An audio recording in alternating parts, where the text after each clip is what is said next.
Hey there, welcome back guys. In this video we're going to show you how to fix your Amazon spray foam cannon. That's right, it's not working. Well, we got you covered in this video. We're going to show you how to fix it so you don't have to buy a new one. Without any further ado, let's get started. So as you can see here, we've got the foamer, well, sort of, almost working. It helps if you turn on the water, but as you can see, we've got foam again. Foam or no foam.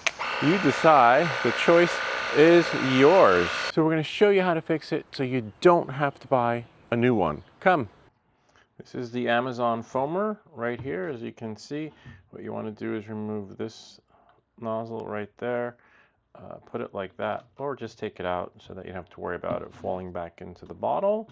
Move this to the side. We got a little wrench here, a little socket wrench too. So what we could do is, this one is a 5/8, so we can use that.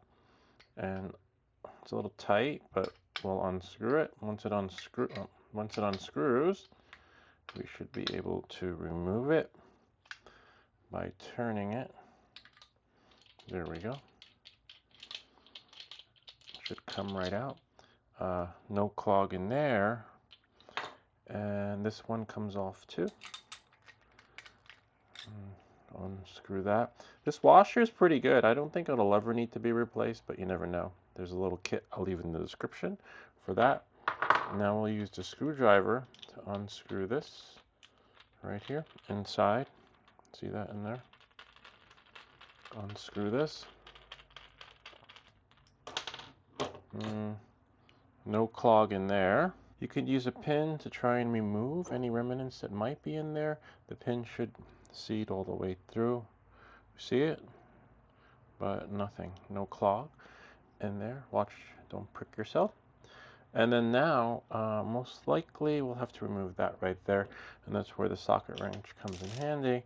Just make sure you set it, and it's a little tight. Whoops, don't want to break it. Just put it in. There we go. Let's see what we got here. This will remove. Keep turning it until it pops off. Oh, yeah, you see that? Look at that. So old soap caked in there. Wow. So definitely needed a cleaning, and that's where this comes in handy.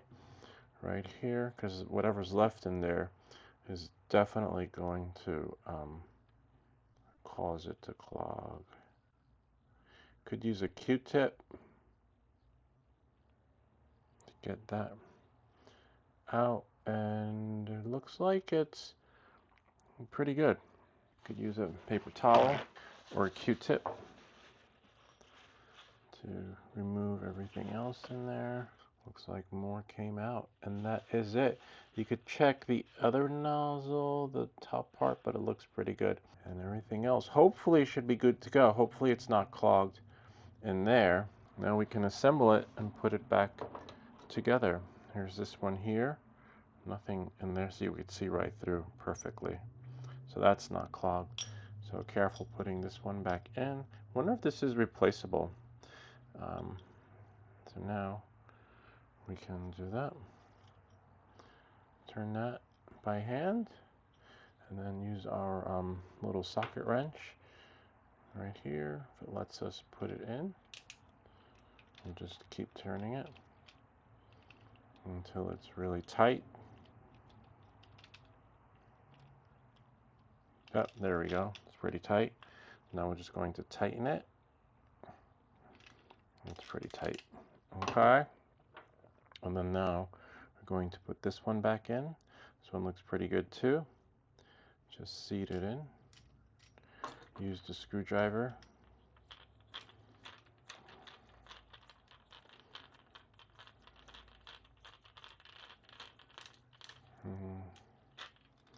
Tighten that. That looks pretty good. And then now what we can do is we can put this thing back on. Remember, this is a 5/8, and we should be able to tighten this. like that. There we go. And then you should be able to put this thing back on. See, right in there.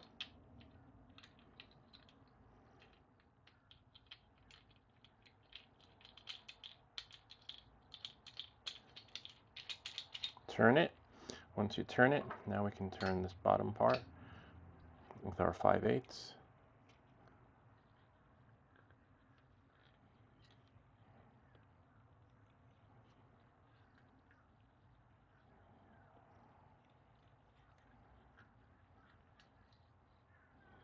There we go.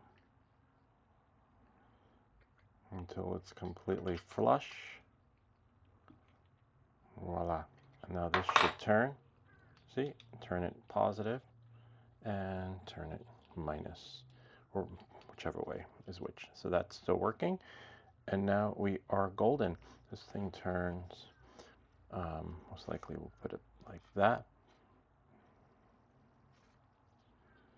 Like that, so that it's straight, or however you like. And then now we can put this back in, and we are good to go. Kind of neat, huh? Great. Now that that's unclogged, we want to make sure there isn't a clog in here. So what we're going to do is take a little Allen key wrench and push this out right here. Once we push that out, that should come out. See that pin? Comes out like that. Put that there, and see, that comes off now. Some remnants of dirt in there. We could unscrew this so that we can have fuller access to it. Pull that out again. And that's it. It looks pretty good from in there. We can see straight through. Doesn't look clogged. It's like a little track that this will go on. So we'll turn this so that it's straight, and it'll seat on. Should seat onto the track. You'll see it on the sides. Just find it. Yep, there we go. And as you can see, right about there. See? Voila. And we can turn that accordingly. What we want to do is lock it by putting this thing back in. Okay, see? Voila. Like that, and then it seats in, and now you can turn this however you like. See how it adjusts? It opens, and then closes. Opens, and then close it, so you can decide. So as long as it does that, you're golden and good to go, and we can put this back in like that, and voila, you're ready to power wash again with your Amazon Basics foamer. Anyway, that's pretty much it. Just make sure at the end of the season you remove everything, clean it out with regular water so the soap doesn't get gunked up and stuck in there when you go to try to use it again. And the next season, it'll be business as usual when wanting to use your spray foamer again. Anyway, I hope that this video helped you. If you have any comments or questions, feel free to leave them down below, or ideas for other videos. Remember to like and subscribe, and we'll see you all next time.